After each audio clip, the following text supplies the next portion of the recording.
नवरात्रि में दुर्गा सप्तशती के पाठ को कहना या सुनना अत्यंत ही फलदायी माना गया है। अगर आपने इस वीडियो को क्लिक किया है तो इसे अंत तक सुने और देवी की कृपा को प्राप्त करें। तो चलिए शुरू करते हैं दुर्गा सप्तशती पाठ के 5वें अध्याय को। ऋषि कहते हैं, पूर्व काल में शुंभ और निशुंभ नामक असुरों ने अपने बल के घमंड में आकर सचीपति इंद्र के हाथ से तीनों लोक का राज्य और यज्ञ भाग छीन लिए। वे ही दोनों सूर्य, चंद्रमा, कुबेर, यम और वरुण के अधिकार का भी उपयोग करने लगे। वायु और अग्नि का कार्य वे ही करने लगे। उन दोनों ने सब देवताओं को अपमानित, राज्य भ्रष्ट, पराजित तथा अधिकारहीन करके स्वर्ग से बाहर निकाल दिया। उन दोनों महान असुरों से तिरस्कृत देवताओं ने अपराजिता देवी का स्मरण किया और सोचा, जगदम्बा ने हम लोगों को वर दिया था कि आपत्ति काल में स्मरण करने पर मैं तुम्हारी सब आपत्तियों का तत्काल नाश कर दूंगी। यह विचार कर देवता गिरिराज हिमालय पर गए। वहां भगवती विष्णु माया की स्तुति करने लगे। देवता बोले, देवी को नमस्कार है, महादेवी शिवा को सर्वदा नमस्कार है, प्रकृति एवं भद्रा को प्रणाम है। हम लोग नियम पूर्वक जगदम्बा को नमस्कार करते हैं, रौद्रों को नमस्कार करते हैं, नित्या, गौरी एवं धात्री को बारंबार नमस्कार करते हैं, चंद्र रूपणी एवं सुख स्वरूपा देवी को सतत प्रणाम करते हैं, शरणागतों का कल्याण करने वाली बुद्धि एवं सिद्धि रूपा देवी को हम बारंबार नमस्कार करते हैं, राक्षसों की लक्ष्मी, राजाओं की लक्ष्मी, शिव पत्नी स्वरूपा आप जगदम्बा को बारंबार नमस्कार है। दुर्गा, दुर्गपरा, सारा, सर्वकारिणी, ख्याति, कृष्णा और ध्रुमा देवी को सर्वदा नमस्कार है। अत्यंत सौम्य तथा अत्यंत रौद्र रूपा देवी को हम नमस्कार करते हैं और उन्हें बारंबार प्रणाम करते हैं। जगत की आधारभूता कृति देवी को बारंबार नमस्कार करते हैं। जो देवी सब प्राणियों में विष्णु माया के नाम से कही जाती हैं, उनको नमस्कार, उनको नमस्कार, उनको बारंबार नमस्कार है। जो देवी सब प्राणियों में चेतना कहलाती हैं, उनको नमस्कार, उनको नमस्कार, उनको बारंबार नमस्कार है। जो देवी सब प्राणियों में बुद्धि रूप से स्थित है, उनको नमस्कार, उनको नमस्कार, उनको बारंबार नमस्कार है।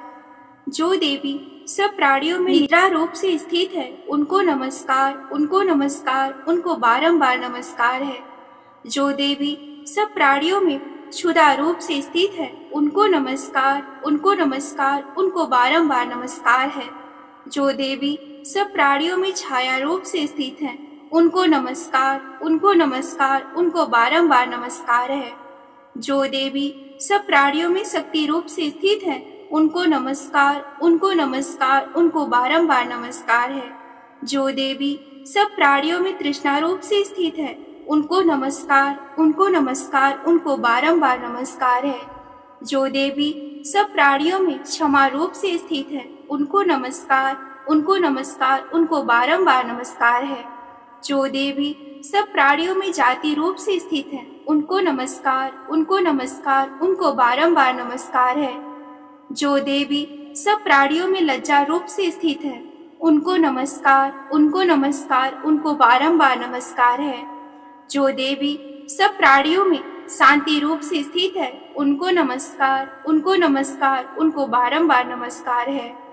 जो देवी सब प्राणियों में श्रद्धा रूप से स्थित है, उनको नमस्कार, उनको नमस्कार, उनको बारंबार नमस्कार है। जो देवी सब प्राणियों में कांति रूप से स्थित है, उनको नमस्कार, उनको नमस्कार, उनको बारंबार नमस्कार है। जो देवी सब प्राणियों में लक्ष्मी रूप से स्थित है, उनको नमस्कार, उनको नमस्कार, उनको बारंबार नमस्कार है। जो देवी सब प्राणियों में वृत्ति रूप से स्थित है, उनको नमस्कार, उनको नमस्कार, उनको बारंबार नमस्कार है। जो देवी सब प्राणियों में स्मृति रूप से स्थित है, उनको नमस्कार, उनको नमस्कार, उनको बारंबार नमस्कार है। जो देवी सब प्राणियों में दया रूप से स्थित है, उनको नमस्कार, उनको नमस्कार, उनको बारंबार नमस्कार है। जो देवी सब प्राणियों में तुष्टि रूप से स्थित है, उनको नमस्कार, उनको नमस्कार, उनको बारंबार नमस्कार है। जो देवी सब प्राणियों में माता रूप से स्थित है, उनको नमस्कार, उनको नमस्कार, उनको बारंबार नमस्कार। जो देवी सब प्राणियों में भ्रांति रूप से स्थित है, उनको नमस्कार, उनको नमस्कार, उनको बारंबार नमस्कार है। जो देवी इंद्रिय वर्ग की अधिष्ठात्री देवी हैं, उनको सब प्राणियों में सदा व्याप्त रहने वाली हैं, उन व्याप्त देवी को बारंबार नमस्कार है। जो देवी चैतन्य रूप से इस संपूर्ण जगत को व्याप्त करके स्थित हैं, उनको नमस्कार, उनको नमस्कार, उनको बारंबार नमस्कार है। पूर्व काल में अपने अभीष्ट की प्राप्ति होने से देवताओं ने जिनकी स्तुति की तथा देवराज इंद्र ने बहुत दिनों तक जिनका सेवन किया, वह कल्याणी साधन भूताईश्वरी हमारा कल्याण और मंगल करे तथा सारी आपत्तियों का नाश कर डाले। उदंड दैत्यों के सताए हुए हम सभी देवता जिन परमेश्वरी को इस समय नमस्कार करते हैं तथा जो भक्ति से विनम्रों द्वारा स्मरण की जाने पर तत्काल ही संपूर्ण विपत्तियों का नाश कर देती हैं, वे जगदम्बा हमारे संकट को दूर करें। ऋषि कहते हैं, राजन, इस प्रकार जब देवता स्तुति कर रहे थे, उस समय पार्वती देवी गंगा जी के जल में स्नान करने के लिए वहां आई थी। उन सुंदर भावों वाली भगवती ने देवताओं से पूछा, आप लोग यह किसकी स्तुति करते हैं? तब उन्हीं के शरीर कोश से प्रकट हुई शिवा देवी बोली, शुंभ दैत्य से तिरस्कृत युद्ध में निशुंभ से पराजित हो यहाँ एकत्रित हुए ये समस्त देवता यह मेरी स्तुति कर रहे हैं। पार्वती जी के शरीर कोश से अंबिका का प्रादुर्भाव हुआ था, इसीलिए वे समस्त लोकों में कौशिकी कही जाती हैं। कौशिकी के प्रकट होने के बाद पार्वती देवी का शरीर काले रंग का हो गया था, अतः वे हिमालय पर रहने वाली कालिका देवी के नाम से विख्यात हुई। तदंतर शुंभ निशुंभ के भृत्य चंड मुंड वहां आए और उन्होंने परम मनोहर रूप धारण करने वाली अंबिका देवी को देखा।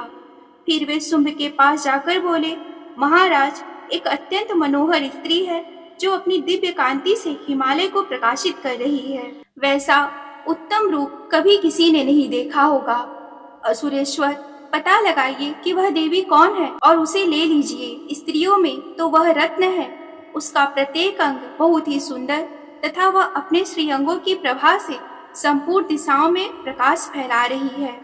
दैत्यराज, अभी वह हिमालय पर ही मौजूद है, आप उसे देख सकते हैं। प्रभो, तीनों लोकों में मणि, हाथी, घोड़े आदि जितने रत्न हैं, वे सब इस समय आपके घर में शोभा पाते हैं। हाथियों में रत्नभूत ऐरावत, यह पारिजात का वृक्ष और उच्चे श्रवा घोड़ा, यह सब आपने इंद्र से ले लिया है। हंसों से जुटा हुआ यह विमान आपके आंगन में शोभा पाता है। यह रत्नभूत अद्भुत विमान जो पहले ब्रह्मा जी के पास था, अब यहाँ आपके पास लाया गया है। यह महापद नामक निधि आपने कुबेर से छीन लाए हैं। समुद्र ने भी आपको कुलंजलि नाम की माला भेंट की है, जो केसरों से सुशोभित है, जिसके कमल कभी नहीं कुमलाते हैं। सुवर्ण की वर्षा करने वाला वरुण का छत्र भी आपके घर में शोभा पाता है, तथा यह श्रेष्ठ रथ जो पहले प्रजापति के अधिकार में था, अब आपके घर में मौजूद है। मृत्यु की उत्क्रांतिदा नाम वाली शक्ति भी आपने छीन ली है, तथा वरुण का पास समुद्र में होने वाले सब प्रकार के रत्न आपके भाई निशुंभ के अधिकार में है। अग्नि ने स्वतः शुद्ध किए हुए 2 वस्त्र आपकी सेवा में अर्पित किए हैं। दैत्यराज, इस प्रकार सभी रत्न आपने एकत्र कर लिए हैं, फिर भी जो यह स्त्रियों में रत्न रूप कल्याणमयी देवी है, इसे आपने क्यों नहीं अपने अधिकार में किया? ऋषि कहते हैं, चंड मुंड का यह वचन सुनकर शुंभ ने महादैत्य सुग्रीव को दूत बनाकर देवी के पास भेजा और कहा, तुम मेरी आज्ञा से उसके सामने ये बातें कहना और ऐसा ऐसा उपाय करना, जिससे प्रसन्न होकर वह शीघ्र ही यहाँ आ जाए।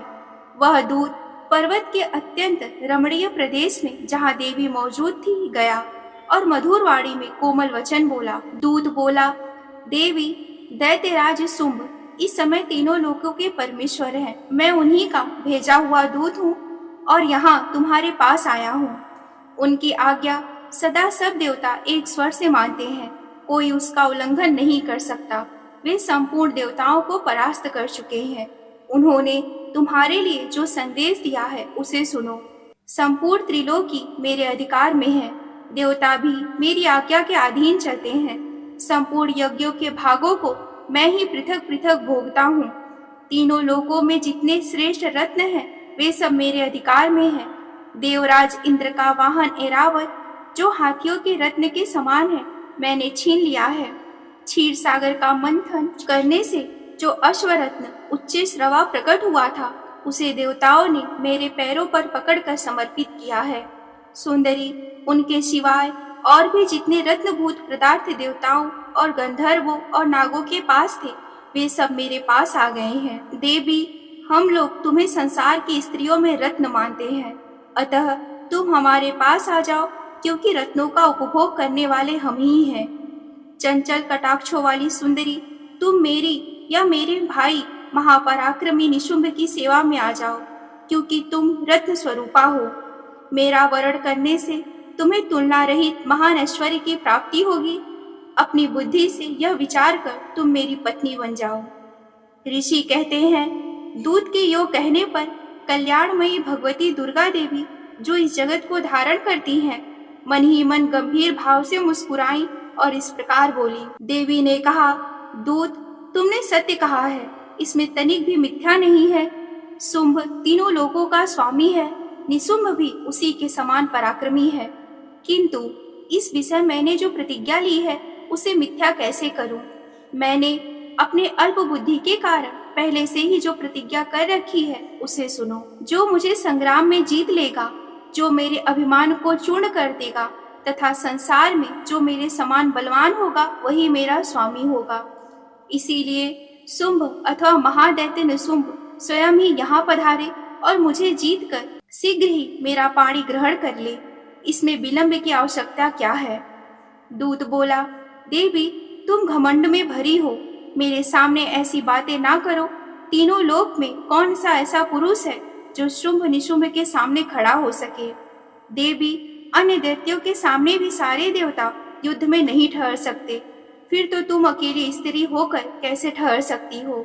जिन शुंभ आदि दैत्यों के सामने इंद्र आदि सब देवता भी युद्ध में खड़े नहीं हुए, उनके सामने तुम स्त्री कैसे रह पाओगी? इसीलिए तुम मेरे ही कहने से शुंभ निशुंभ के पास चली जाओ। ऐसा करने से तुम्हारे गौरव की रक्षा होगी, अन्यथा जब वे केस पकड़कर घसीटेंगे तब तुम्हें अपनी प्रतिष्ठा खोकर जाना पड़ेगा। देवी ने कहा, तुम्हारा कहना ठीक है, शुंभ बलवान है और निशुंभ भी बड़े पराक्रमी हैं, किंतु क्या करूं, मैंने पहले बिना सोचे समझे प्रतिज्ञा कर ली है। अतः अब तुम जाओ, मैंने तुमसे जो कुछ कहा है वह सब दैत्यराज से आदर पूर्वक कहना, क्योंकि वे जो उचित जान पड़े वे करेंगे। इस प्रकार श्री मार्कंडेय पुराण में सांवर्णिक मनवंतर की कथा के अंतर्गत देवी महात्म्य में देवी दूत संवाद नामक 5वां अध्याय पूरा हुआ। अगर आपने यह वीडियो को पूरा सुना है तो कमेंट में जय मां आदिशक्ति जरूर लिखें। मिलती हूँ अगले वीडियो में, तब तक के लिए आप सभी को मेरा नमस्कार। हर हर महादेव।